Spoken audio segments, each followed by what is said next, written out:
I'm Drea. I'm Meg. I'm Tina. And I'm Jess. And this is Pardon My Stash.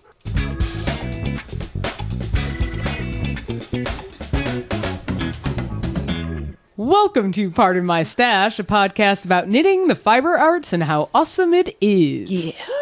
Before we delve into this week's topics, let's share what we're working on today. Drea? A chemi shawl. Jeans.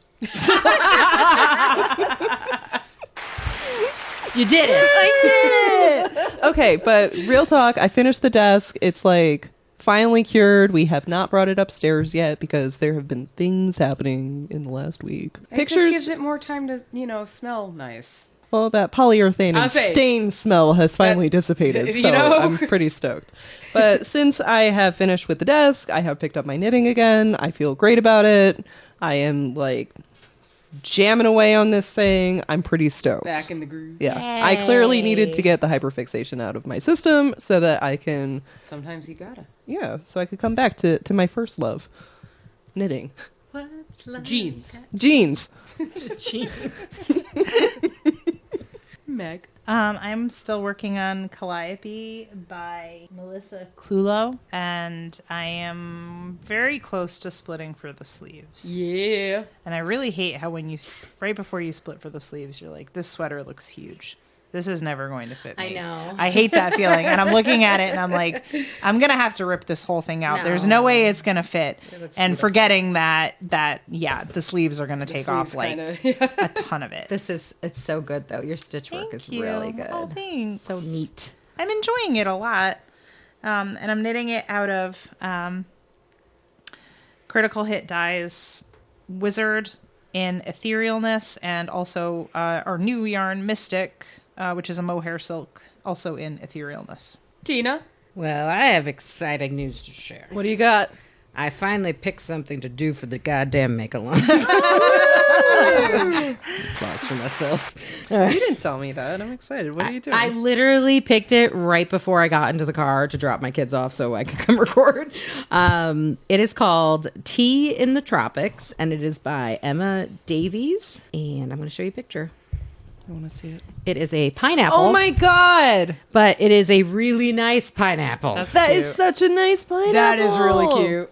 I saw a lot of different pineapple ones, but this one is like the bougie one. Okay, that's so bougie. if I finish my snail, I'm going to make one too. Yeah, I was like, yeah, I like that. What weight is it?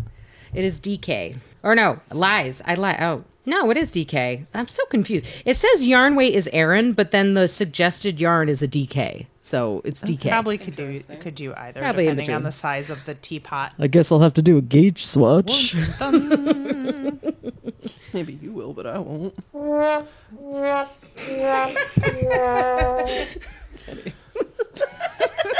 I earned that. It's fair. Other than that, I haven't started it yet because I didn't have enough time to wind. I do have the yarn. I just didn't have time to wind the yarn before I got here. So I still have my Ingalls sweater. Who knows? Maybe this last half inch will get done tonight. It has been sitting here. Like, I feel like I get like 5 stitches done and then I have to put it down. So, but I am excited for finally picking something for the cozy. Yay. How about you, Jess? I mean, well, right now I'm trying to skein up some yarn, so that's not cooperating with me. But then I'm going to be working on my flower basket teapot, which is just a random pattern by Sugar and Cream yarn that I found. So I will do that as soon as I figure out how to tie this where I want it. Or get more information about Pardon My Stash in general. Be sure to check out our website at pardonmystash.com for info, pics, patterns, and yarns. All right, for this week's episode, we were looking back and realized we haven't done a Q&A session for a while, so we decided to ask y'all some things you might have wanted to know more about or that, we could talk about that maybe wouldn't go inside a full episode, and we decided we're going to answer some of your questions. Q&A. All right. So I got the questions. Drea, since you have our Instagram access, you do have the questions, so let's begin. What's a good? Give us a good first one. Jordan Rayhoff asks, What is your crafting wet dream? Can we ask that? Oh my god. That's what we're starting with? That's the beginning? Yeah, why not? Well, I don't know if I can relate. In parentheses, pattern, event, yarn, meeting, designer, etc. Oh, okay.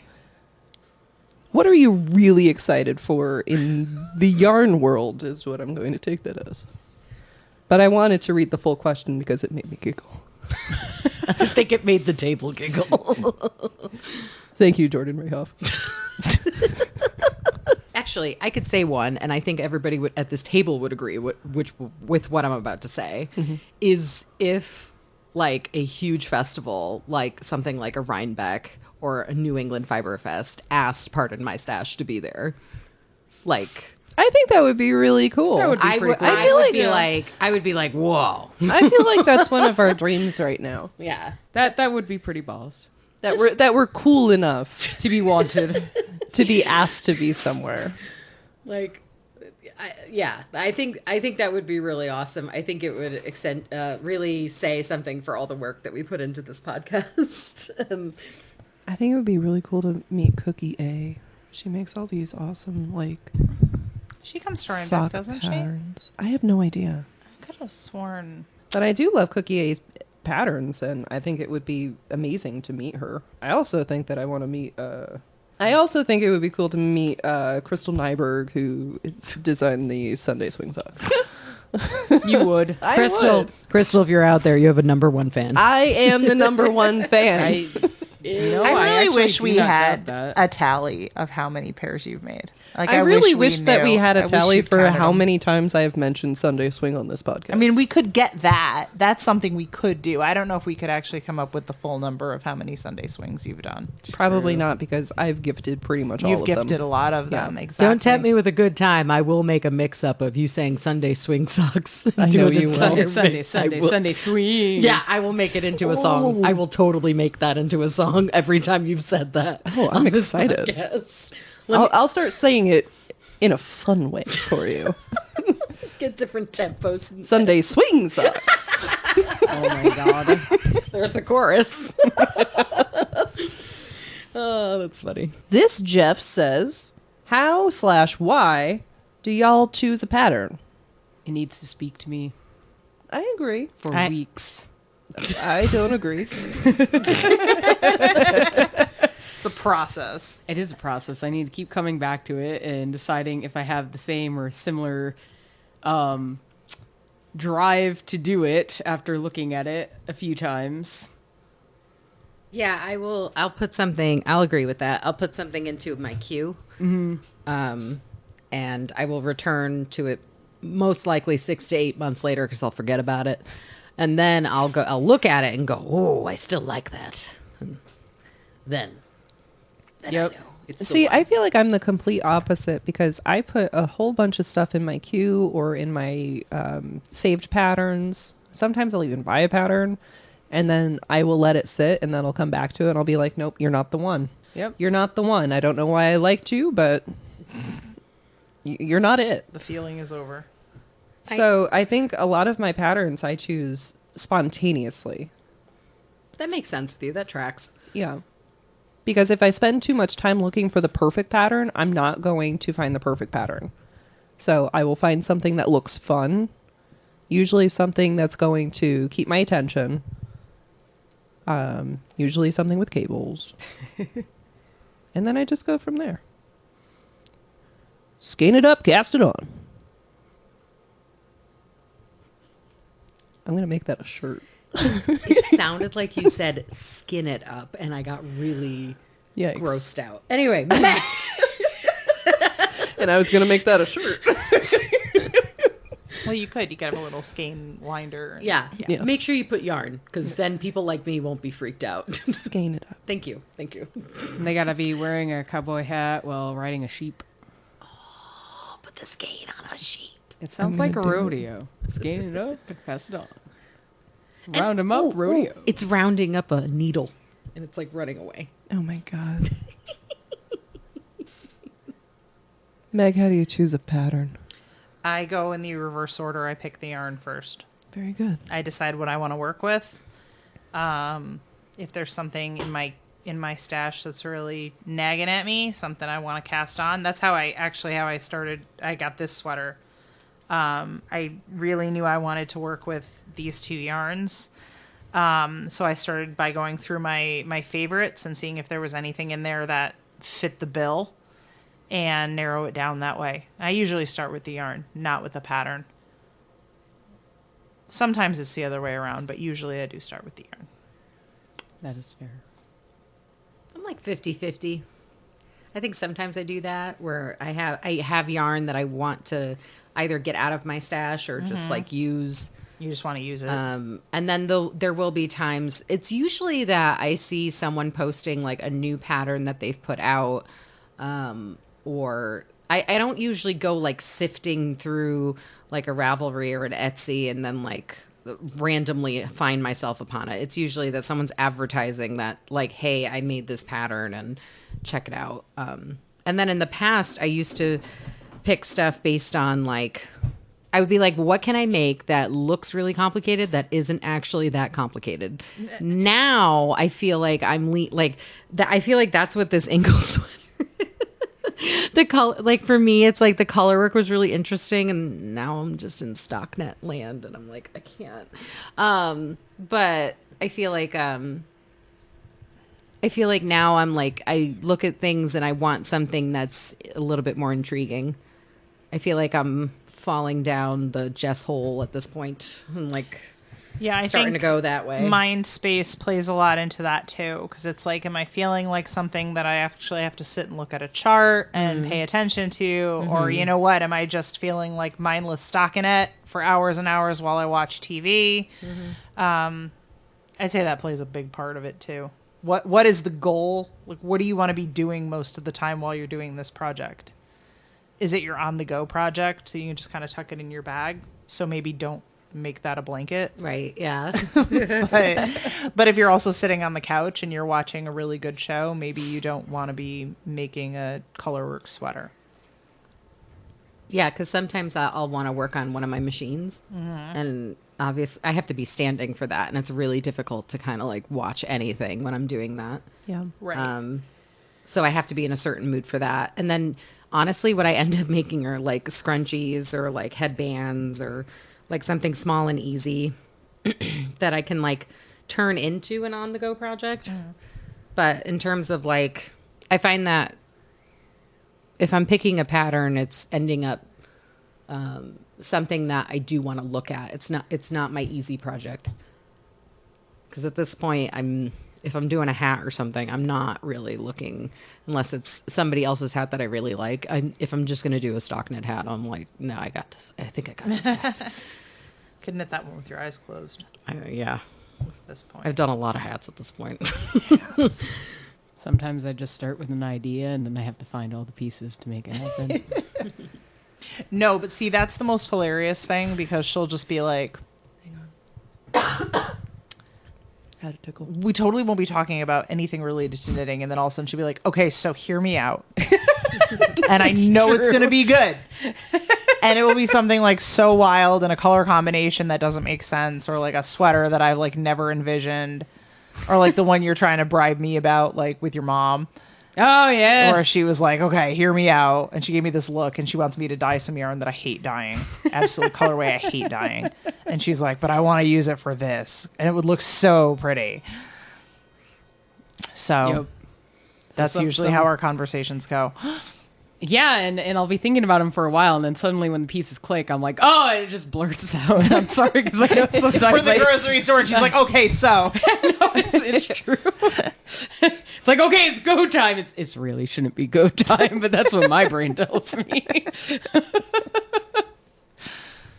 Ambi Marie Knits asks, when did you decide that knitting/yarn was your jam? Like, when did it finally feel like home? First off, I really love the fact that it's knitting yarn, like knitting/yarn, like both of those things. I know, and I appreciate that on a visceral level. Honestly, I want to say those two things clicked for me like about the same time. 4 years, 5 years at the time, still in the garter stitch phase. And I really wasn't enjoying it. I was kind of, I was doing it just to have something to do. Following a friend of mine, Joy of Fabulosity Yarn. She lives out west, and she does hand-spun, hand-dyed yarns. And she started, oh God, her yarns are gorgeous. Like, they're all done small batches. She does her own spinning.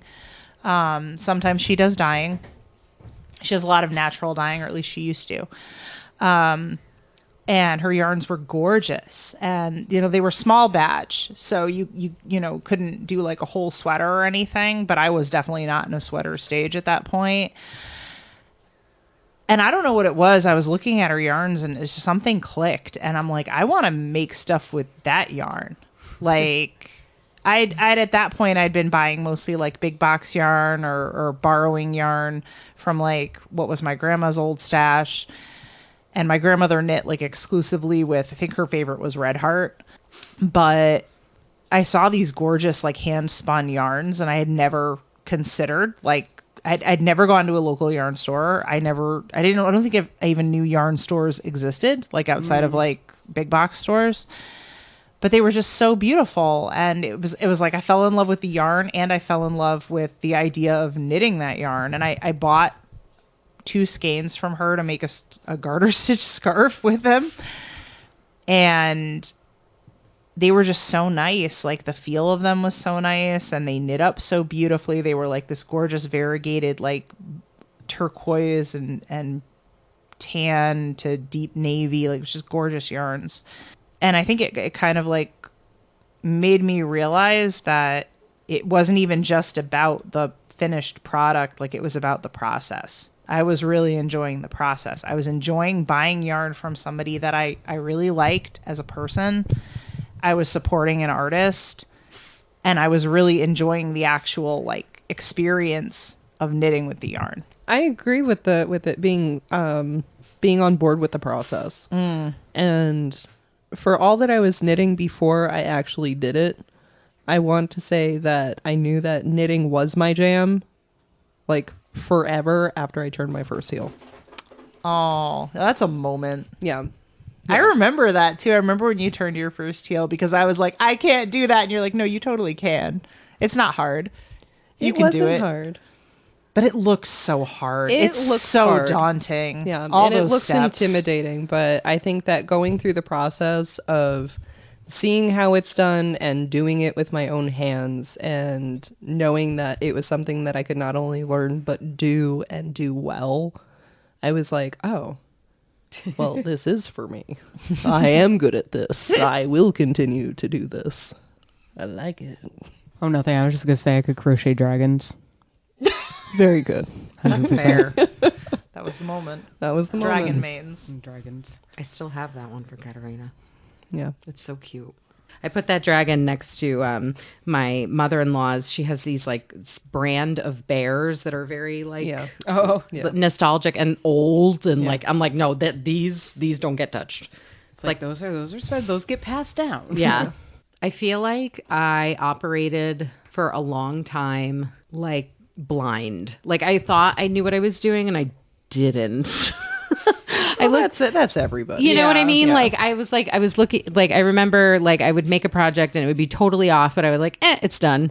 But then, like, I didn't feel like 100% about any of it. And then I think for me, it was when I felt like I finally, like, could call myself a knitter, like a good one, was when I did the Orchard House shawl. Because that one for me was technically very complicated. It was challenging. It was something new for you. Yeah. And I didn't think there was a lot to it. And I didn't think, honestly, that I was even going to do it right. And then when it came out right and it came out good, I was like, oh my God, I think I know what I'm doing now. And that's probably after that. And that was actually probably maybe a year or closer. No, it was closer. I think that was right before I came back up. Yeah.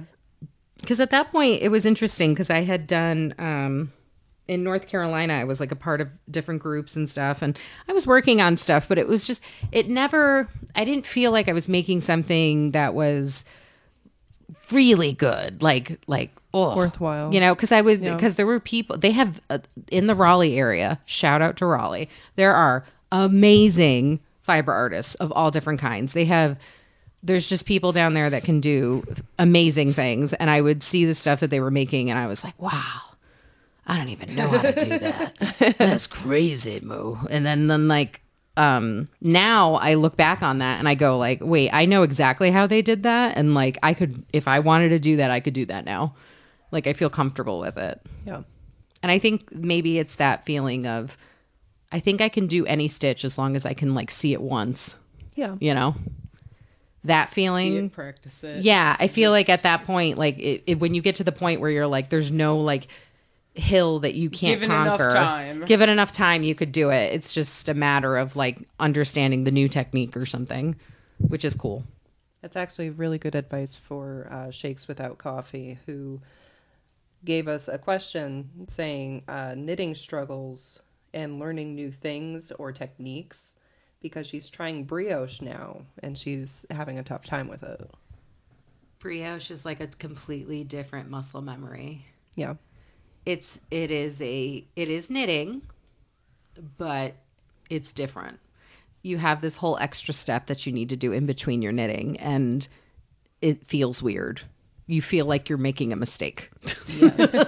But if you want some really good videos to see how the brioche stitch is done and like done well and explained well, Stephen West has really good videos for brioche. Yeah. And that's where I learned how to do brioche. Yeah, I mean, that's honestly I would say his staple. He has it in almost every one of his shawls. There's some kind of brioche.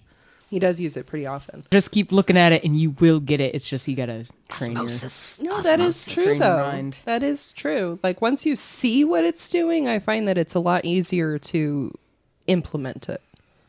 And I'm a visual learner. And definitely like look at a video. Don't look at like pictures trying to show you stuff. Oh God, no. I don't know why, but the pictures never make sense to me. Same. It's like reading an IKEA instruction guide. I'm like, I have no idea what's going on. I need to physically see it move. Mm-hmm. Mom of the Devil says, what is your most chaotic I will never knit again project? And why do you also kind of love it? That's an interesting question. That actually is a really interesting question. Shalloween. Yeah, that's fair. Yeah. That's legit. Honestly, I feel like I wouldn't have as much of a hate relationship with it if I hadn't have had to pull back that entire lace section. 'Cause that section was tough. But and I had to do it twice. But it was a very fun pattern. I enjoyed doing it. Like it had very cool stitches, and a cool construction. Like I said, everything was different. But a couple of sections were very long, and by the time I was done, I was like, yeah, I'm good with those. I'm good. The Branwyn shawl that I did, the blue one. Is that the one you had to over dye? It's the one that I over dyed. Yeah. It's a beautiful shawl. I love it, but it was such an involved pattern that I don't think that I would have the patience or the mental stamina to go back and want to do it again. I love how it came out. It's beautiful. It's a beautiful pattern, and it's a joy to have in my collection, but I don't think that I would want to do it again. It's a one and done. I want to shout out to my Raleigh people again, because back in 2019 into 2020, so this is as the pandemic was happening. So down in Raleigh, they have Carolina Fiber Fest. Yep. And they usually do some kind of knit along so that you can get this pin at the festival if you do it in time for the festival. Like you have to show your finished project and then you get a pin. Does it have to be finished and blocked? Yeah, like finished. So that's rough. No, the sleeve on the way up. Pretty much. So I was sitting there, and they had the option. The knitted option was called the Tiger Owl Cowl, And I think I felt the shudder from every single person in Raleigh that just heard me say that. So the reason why there's a shudder with it, it's actually really cool looking. It looks like a tiger. It's supposed to look like a tiger on one side and an owl on another. Oh, that is cool. I think I've seen that before. Yeah, it's pretty. It's several years old at this point. That is neat. So here's the fun part. It's a terrible pattern. It is horrible. It's horrendous. Horrendous. It looks so cool though. The whole time, I remember our knit group was we'd meet on the weekend, and there was like 20 plus people there. And everyone would be lamenting about how terrible this pattern was. It was just that they had essentially there was like a form of a noop, but it wasn't a noop for the eyes. And it was annoying as heck. Oh. It was like you had, now I remember. There was like 4 yarn overs to make the eyes. And then you had to like purl into those yarn overs on the next row. Ugh. And the problem is everybody kept dropping their yarn overs. So you would just see people like ripping it out, being like, I already screwed up. I got to go back 2 rows. Anyways, so I did that with an angry fury. And then the pandemic hit and I lost. So we couldn't go to the Fiber Fest because the Fiber Fest was in March of 2020. So they canceled it. And then they were like, okay, well, if you finished it, you could send us a picture. Oh my God, that's awful. Sent you a pin, and everyone was like, we could have just all worked on the same one and taken it in different angles. But at the same time, I think I ended up giving it to my goddaughter because I just couldn't You couldn't even stomach it anymore. I didn't even want it in I was like here. But I do, as you saw it is a really cool lovely, looking cowl.